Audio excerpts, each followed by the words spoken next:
istorya sa among silingan. Makatuwa pero adunay leksyon nga masaktan. Kung mamanag gani ang musukol o kasaba, dagandayon ng anak murag giya pasugiyawa. Anak diri gani kusog ang tingog sa mama, kalit lang mawala, murag aso nga nilupad pa magdago sa silingan. Mosulod sa kwarto kay hadlok masangit sa bunal nga gihuptan sa kamot. Pero kung uyab na ang masuko ug kalit, bisang sayop na kaayo, magpabiling gihapon sa kilit.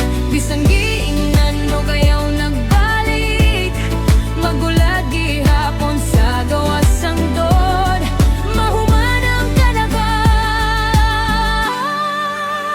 Ang babae ba kung bunal sa mama, kusog kaayo mo dagan. Pero kung bunal sa uyab mo, plaster pa sa iyang atubangan. Mama nga nagpadako, usahay malimtan, pero ang uyab nga bag-o lang nakaila. Maoy pirming paminawon, dili tanan ha apa na dunay ingon ani, nga mas kusog mo pilit sa gugma. Bisan sakit na kaayo di ay pahinumdom lang ni sa matag anak nga babae. Ayaw kalimti ang ginikanan, nga pirming nagamuma kanimo sa kinabuhi. Si mama gabantay sukad bata pa ka, siya angat ati man bisan wala na itulog ug pahulay pa. Kung masakit ka, siya ang unang mabalaaka, ug siya pud ang unang mudagan kung adunay problema. Pero usahay kung maabot na ang buba, murag nahimong kontrabida ang mama sa istorya.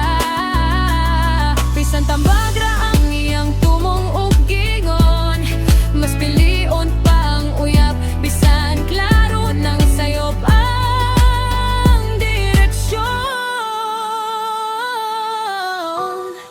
Ang mama mo sabat tungod kay nagmahal, dili tungod kay gusto kang pasakitan o pailubon sa kalisod.